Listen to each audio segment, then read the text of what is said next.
You're listening to the Decisive Podcast, insights and analysis to empower confident decision-making.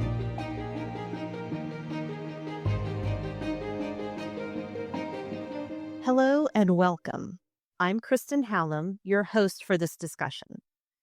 Challenges to governments and their ability to implement policy have affected numerous countries in recent weeks. Our experts will assess the key trends they are monitoring, identify indicators to future trends, and present potential scenarios affecting a wide range of sectors, economies, and geographies. Let me introduce them now.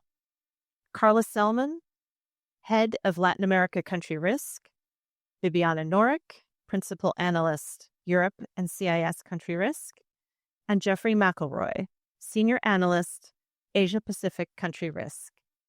And now let's start our discussion with you, Jeffery. So the APAC region has seen a surge in government instability in 2025. What is driving this political volatility? Yes, political instability has increased, but taking a bigger look at the region, there are fundamentally different drivers. So in North Asia, we've seen major economies, including South Korea and Japan, experience out-of-cycle government changes because of challenges from within established institutions. So for example, just this past week in Japan, the ruling Liberal Democratic Party has replaced its leader, Prime Minister Ishiba, with a factional rival from within the same party, Sanai Takaichi.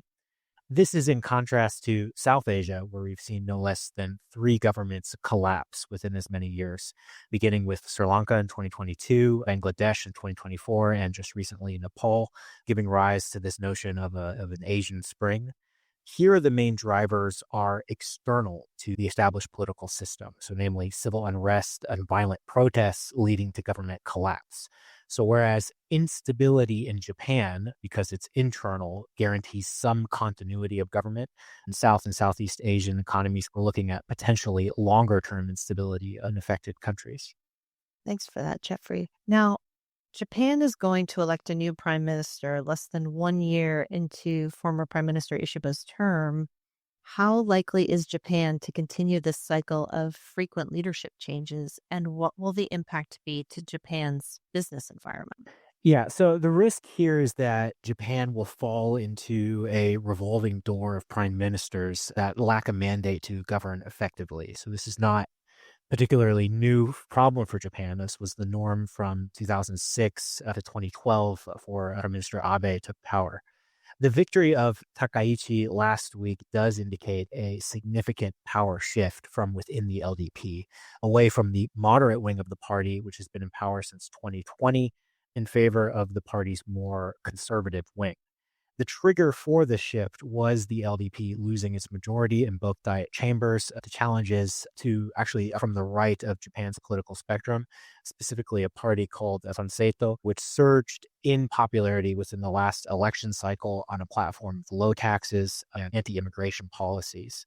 Now, Takaichi is one of the LDP's most ideologically conservative figures, and her election as leader of the LDP can be interpreted as the party's attempt to reclaim that lost vote. Markets, for now, have reacted relatively positively. This is largely due to her pro-stimulus policies and proposed tax cuts. However, longer term, we are expecting concerns over fiscal sustainability to likely weigh on her administration. Now, in terms of government stability, we still think Takaichi has a limited window, likely around 1 year, to consolidate support and secure a larger mandate. Now, there are no elections scheduled until 2028, that's when the next general election is. However, as leader of a minority government, Takaichi will be very keen to call for snap elections and try to take back control of the lower house, which she really needs to do if she wants to govern in the top-down style similar to Abe. The key indicator here is going to be public approval ratings. So Takaichi is likely going to want to wait until ratings for the LDP rise to above 50%, currently sitting around 35%, before moving to dissolve the lower house. If that does not happen, she does risk presiding over a lame duck administration until the next general election. Now, you mentioned immigration there, Jeffery. How much of a role has that played in driving political instability in Japan? So Takaichi, among other candidates, did dedicate significant focus to immigration during the campaign period leading up to the leadership election. Some of this was conflated over concerns about immigration, but then also over tourism in Japan. Other right-wing parties have also focused on immigration, so like Sanseito, which I mentioned before. There's also a party called Ishin no Kai, which is calling for a cap at below 10%, stating that beyond that point is the level where Japan would experience social unrest similar to where they claim has been happening in Europe. Now, in terms of policy impact, we're looking at likely limited measures. So indeed, Takaichi has actually moderated some of her previous policy positions since being elected. It would not be surprising to see tighter rules on foreign ownership of property in Japan and stricter enforcement of existing immigration laws. I think the more notable takeaway here, though, is that the role of immigration in Japan's political discourse, this was very much likely to Takaichi's benefit in the return of the conservative wing of the LDP to power, as she was seen as a figure that was perhaps most effective in addressing these issues compared with her political rivals within the party. Very interesting. Let's keep an eye on Japan. Let's move on to South Asia. What is the outlook there for political stability, particularly in countries that have experienced a wave of popular unrest triggering political change? Yeah, so that's Asian Spring, and the most notable examples within the past 12 months have been Bangladesh and Nepal, and there's a lot of interesting commonalities between them. So both saw mass unrest driven by anti-corruption movements that were largely youth-led. So these have been described as Generation Z protests. Now, this is significant because unlike Japan or South Korea or China as well, which both have aging populations, Nepal and Bangladesh are demographically speaking very young countries. They're also countries which are experiencing very high youth unemployment, in some cases up to 30%, which has been a key driver of unrest. So this can also be used as an indicator for other regions. So for example, the Philippines, or I think currently the Maldives, which are experiencing similar tensions. Another significant point is that both movements resulted in the rejection of legacy political parties that were fundamental to these countries since their inception. So for Bangladesh, this was the Awami League. In Nepal, the Nepali Congress Party. And in order to fill the vacuum of legitimacy that was lost by these legacy parties, there have been new parties which have emerged to advocate for the demands of these youth-led groups. But the result of this is the setting of the stage in both countries for continued protests and political violence between rival groups as they slowly transition towards a new government sometime within the next year. Now, Nepal appears to have stabilized more quickly than Bangladesh with a specific mandate and scheduled elections for early 2026. The outlook for Bangladesh is still more ambiguous, with continued uncertainty being projected by the interim government over exactly when elections will be held. If these do not occur by early 2026, we do expect a relapse into civil unrest as likely. And will this civil unrest spread further to impact other major economies across the APAC region, Jeffrey, and particularly affecting global trade? Yeah, so an interesting feature that was seen both in Bangladesh and Nepal was the use of social media by those Generation Z, Gen Z protesters to rapidly organize movements on a mass scale. And there have been indication of cross-pollination between regions where social movements are fomenting. So, for example, some of the online memes and organizing symbols used in Nepal were actually appropriated from anti-government protests in Indonesia that took place weeks before. Now, from this, we do see a risk of contagion or spillover, to use a kind of viral metaphor, in countries that have higher levels of income inequality and youth unemployment. And indeed, we've seen protests in across Southeast Asia, so specifically Indonesia and the Philippines. Now, our take here is that while protests are likely to continue intermittently, this won't lead to government collapse in any Southeast Asian country so far. The Prabowo government in Indonesia still maintains relatively firm control over major state institutions. In the Philippines, we've seen the Marcos Jr. government appear to have been very effective in deflecting public anger away from institutions through various anti-corruption probes targeting companies or individual government officials. We specifically assess a low risk of civil unrest or contagion in major ASEAN economies, which play a role in global supply chains, especially for tech products, Malaysia, Singapore, or Vietnam. Thailand is likely to continue its, now multi-year long foray into political and government instability. But so far, there have been no opposition parties that have targeted government institutions or have attempted to use protest as a tool to affect the changing government. And so as long as protests remain contained to emerging economies in South Asia, the supply chain impact will be limited to mostly lower value added consumer goods. So things like toys, textiles, things of that nature. All right. Thank you so much, Jeffrey. Now let's pivot to Europe, where we are seeing several countries battling political instability. Bibianna, what are the domestic and global drivers of this volatility in countries like the UK and France?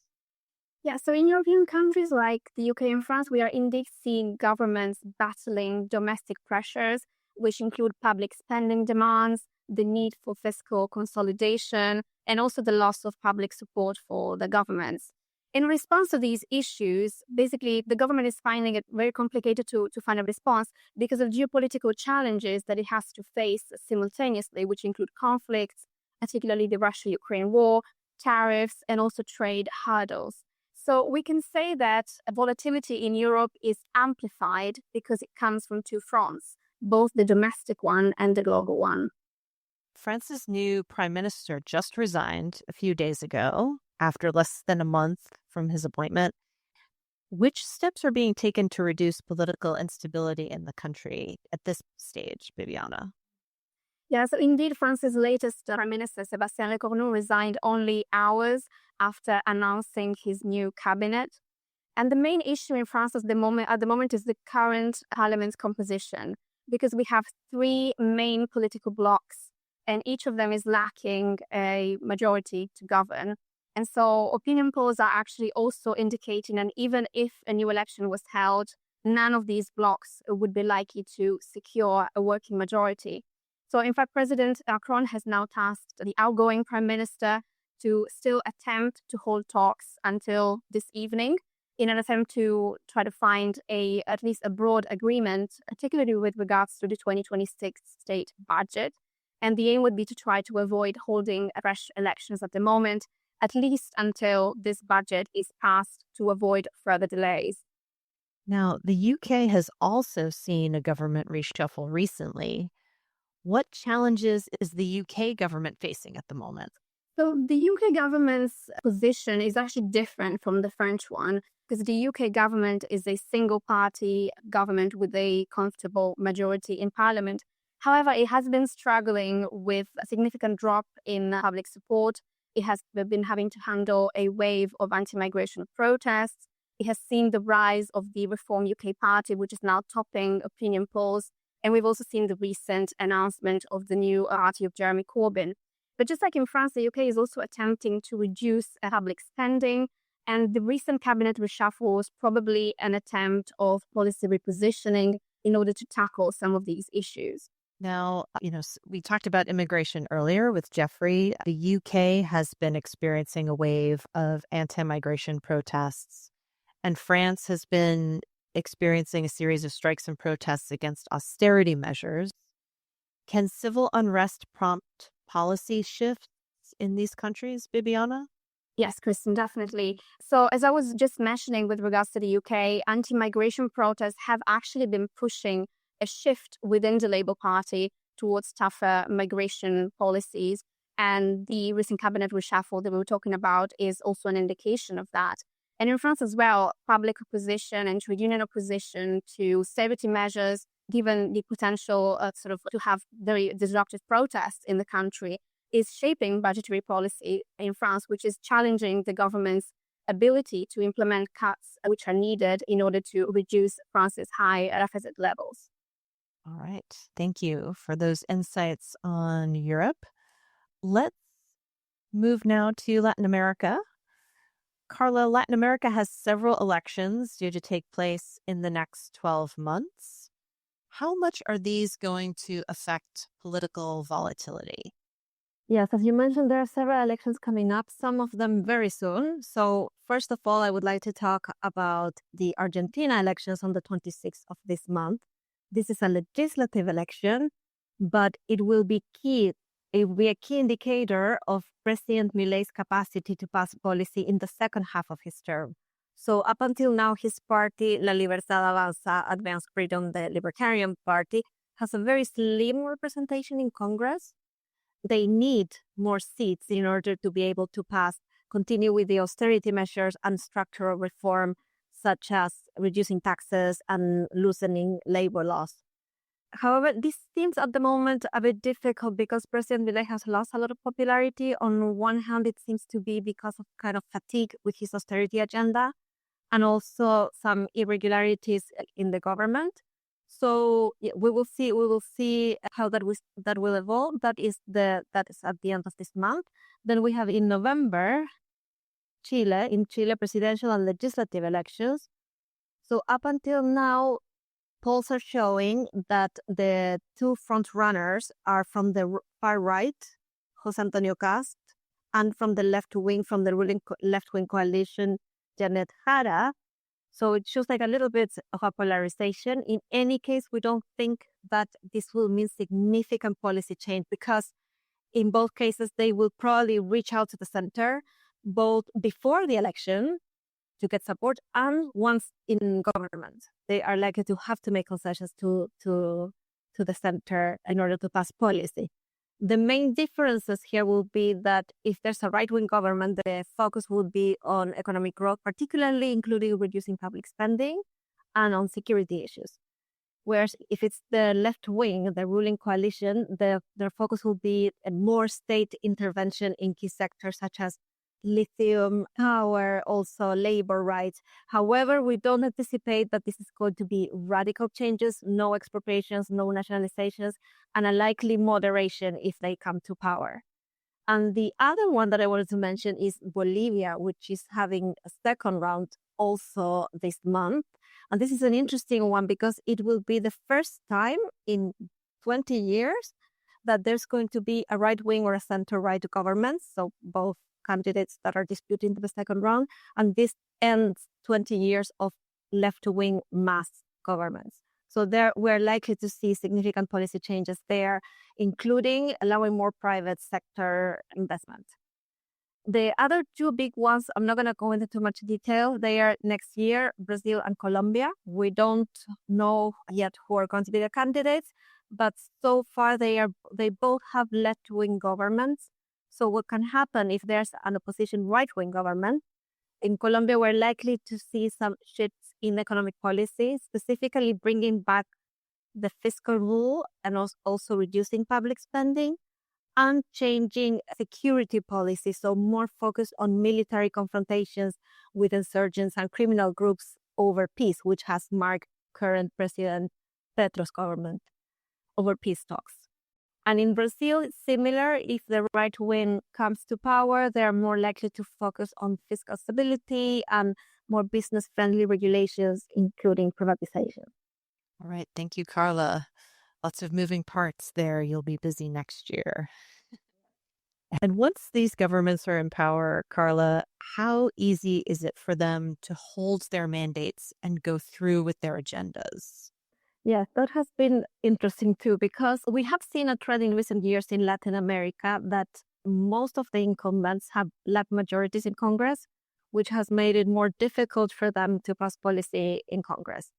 So in some cases, for example, Chile, that is having elections now, in the last governments, most presidents have been kind of forced to dilute their proposals, dilute their agenda, or this has been significantly delayed. So this could be an important indicator for the November elections. What will be the composition in Congress? Because that will give us an indicator that how much the incumbent will be able to pass their original agenda. But we still anticipate that Congress is likely to be fragmented because in recent years we have seen a lot of new parties and smaller parties emerge. And also there are a lot of divisions within coalitions. So it is likely to be fragmented, and it is likely that anyone who is in power will have to negotiate and make concessions. There is a law that is being discussed to raise the threshold for parties to reach 5% of votes in elections in order to be allowed to have seats in Congress. So that one has not yet been approved, so it's not going to be implemented for this Congress, for this election, but it may be for the next one.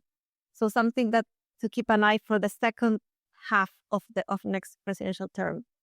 When they have lacked majority, other governments such in Argentina, they have used other powers. So I mentioned just now that President Milei's party has a very slim representation in Congress. So what Milei has done, he has ruled a lot by decree. He has used a lot of decree to pass his austerity and the regulation measures. But this has been also supported because he did have additional legislative powers for a year that were given to him by Congress.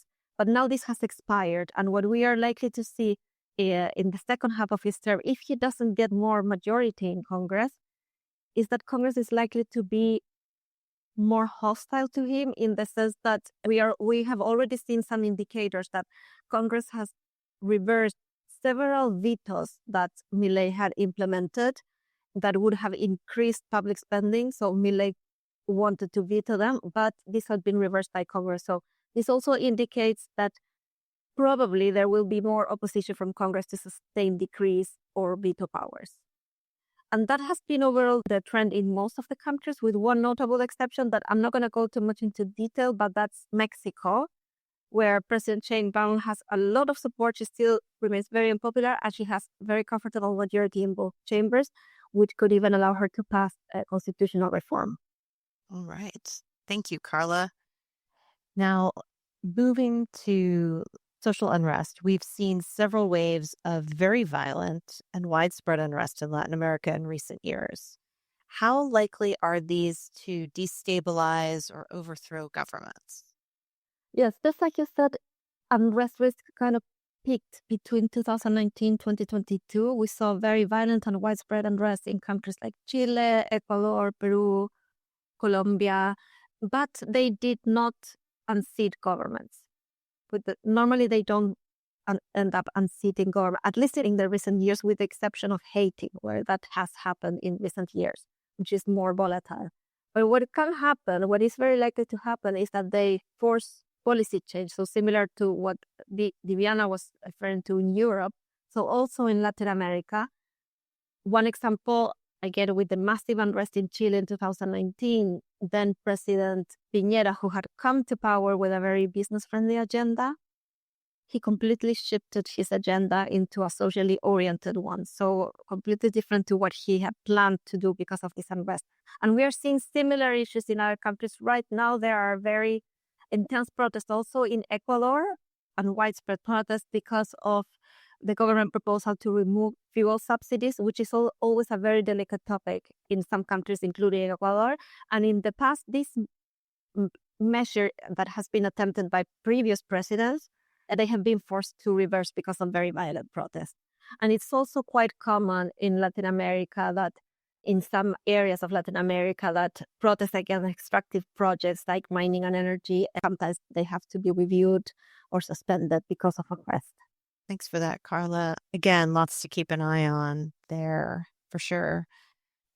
So what about the position of Latin American countries in the ongoing geopolitical disputes, geopolitical tensions that the world is experiencing right now? How will this affect policy?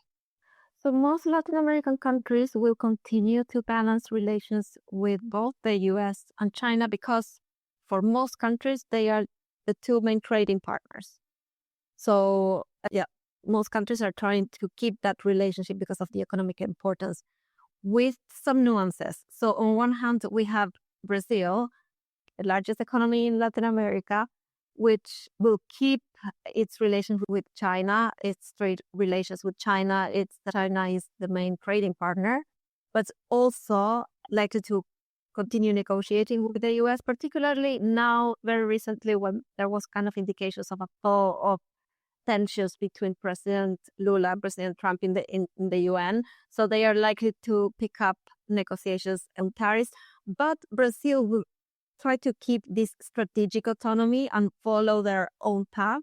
And that is likely to also include opening new markets. We're seeing that they are looking at new markets. Yeah, and continuing with focusing on South relationships. Then there are other countries that are more clearly aligned with the U.S. For example, Panama. We're seeing that Panama is more likely to favor U.S. firms now, particularly related to infrastructure in the Panama Canal. And Mexico, which is more economically dependent on the U.S. So one example there is that Mexico recently announced tariffs on countries with whom they don't have FTAs, including China. So that in a sign to the United States. And it's also a sign that we will continue to reduce Asian imports. And this is an indicator also ahead of the review of the USMCA next year, when we are likely to see more tighter rules of origin during the negotiations, with the aim of bringing supply chains into North America. And finally, this is the last thing I'm going to say about Latin America and China and the US, is that we have seen also in recent years increased Chinese investment in key sectors, particularly mining, such as lithium in Argentina, Chile, Bolivia, in infrastructure, the massive port of Chancay in Peru, also power, energy. So the US is likely to try to offset this. And our view is that during tariff negotiations and trade negotiations, countries are more likely to also try to make concessions to the US, including market access and opportunities for US firms in these strategic sectors. Two specific indicators that we are monitoring. One is Argentina. President Milei has very strong affinities with President Trump, but still they have not moved away from China because it's their main trading partner. But we're seeing that recently the US offered this financial package to Argentina. And if we start to see, for example, reviews of contracts by Chinese firms in Argentina, or new contracts for US firms on lithium, then that will give an indicator of like a concrete change of policy. And the other one is Bolivia. I mentioned that for the first time in 20 years, they will have a right-wing or center-right president. Bolivia all this time has been very closely aligned with China and Russia, but it is likely that this pivots in the next government, like particularly on strategic sectors like lithium and natural gas. Right. Thank you, Carla. And let's keep you on the hot seat for a moment. It's an interesting question about what signs would indicate that recently is tapering off or coming to an end, and what signs would indicate that volatility is increasing. And so I'll ask each of our experts this question, but since you're already off mute, Carla, we'll start with you. Yes, just to note that volatility is not quite new in Latin America. So it has been like an ongoing trend, particularly, I would say, because several factors, but one of them is that in most countries, institutions are weaker. So that contributes obviously to volatility and policy making outside the institutions. But I want to give one example. You were asking about what can contribute to reduce this. One example, many of the Latin American countries are trying to change or reform or strengthen their institutions. But the one that I want to refer to is Peru, because in Peru has been very unstable. They have had 4 presidents impeached or resigned in the last 7 years. An impeachment process was started by Congress. So up until now, Congress in Peru is unicameral, and it's very easy for them to start impeachment procedures. And this contributes to instability. But Peru is also having elections next year in April 2026, and they will bring back the Senate. So Peru will have 2 chambers of Congress again. And this is likely to help reduce the risk of impeachment, because now it will have to be approved by both chambers. So this is one example of institutional capacities that can be changed and are aimed at least at reducing this volatility. All right, thank you. And Bibianna, same question for you. What signs would indicate that we're starting to see either like a tapering off or a decline in volatility? And what signs would indicate that volatility is ramping up or increasing? So I would say that economic indicators are always very useful to understand pathways towards greater volatility or towards greater stability. For example, inflation, when it comes to France, sovereign bond spreads, specifically consumer spending, but also unemployment levels, I think are always worth monitoring in order to understand these pathways. Thank you. And Jeffrey, again, same question for you. Any signs that would indicate that we're starting to see a tapering off of volatility in your region? And what signs would indicate that volatility is ramping up or increasing? Yeah, I mean, broadly speaking, it's trade relations with the United States in the context of tariffs, and then how, in Asia Pacific, you have different countries are pivoting or trying to hedge between both the US and China. But specifically for Japan, which is a country that, like many others that my panel has talked about, like in LATAM region, that where you have the US and China as their most important trading partners. I mean, there is significant potential for deterioration of relationships between Japan under the new Takaichi government and China. So we're going to know fairly quickly within the next few months, does Takaichi visit the Yakusuni Shrine? Does she temper some of her rhetoric towards mainland China? And a lot of this we're going to find out in the APEC summit, which is going to be at the end of this month when all of these regional leaders are going to meet. Trump will be there. And so that'll be a key indicator to watch. All right. Thanks, Jeffrey. And thank you, Bibianna and Carla, as well for weighing in on that. That's really helpful context to have as our clients are trying to gauge which direction the volatility scale is moving in. So we will leave it there. Thank you, Carla, Bibianna, and Jeffrey for sharing your insights with us. And thanks to all of you for joining us today. We've given you a lot to think about, and we're committed to continuing the conversation. Until next time. Thank you for listening to the Decisive Podcast from S&P Global. Please subscribe and join us for next week's episode. Until then, stay curious and stay informed.